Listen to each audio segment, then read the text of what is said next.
Et puis au-delà de ça, parce que même sur la question du consentement, il n'y a pas de consensus. Lorsque j'échange avec des parents qui sont parfois un peu réfractaires et que je leur dis mais vous savez, ne serait-ce que ne pas poser les mains sur quelqu'un sans son consentement, c'est déjà parler de sexualité.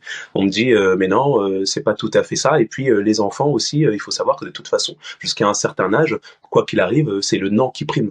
Et ce que j'essaie d'expliquer, c'est que non, ça fonctionne pas comme ça, pas du tout. Et en tant que professeur remplaçant, je le vois encore plus. Il me suffit d'arriver dans une école, devant une classe, et qu'on me présente comme étant le nouvel enseignant référent pour que je bénéficie d'un certain crédit auprès des élèves en réalité, et que les choses que se permettait de faire l'enseignant référent, je puisse aussi les faire. C'est comme s'il y avait un transfert de confiance qui se mettait en place. Et sur ça, bah, il faut se rendre compte qu'en fait, cette position-là, dans laquelle on m'a mise, n'importe qui, heureusement ou malheureusement, peut l'occuper et du coup bénéficier de la confiance des enfants. Si jamais je n'étais pas une personne de confiance, ça voudrait dire qu'éventuellement je pourrais abuser de cette confiance. Et vous voyez, les enfants devant moi ne me diraient pas non pour quoi que ce soit parce qu'ils me diraient oui de la même manière qu'ils diraient oui à leur enseignant référent puisqu'on m'a placé dans cette position-là. Donc apprendre aux enfants à dire non, c'est aussi apprendre à dire non même auprès des personnes en lesquelles elles ont confiance en réalité. Voilà, c'est ces enjeux-là en fait qu'il faut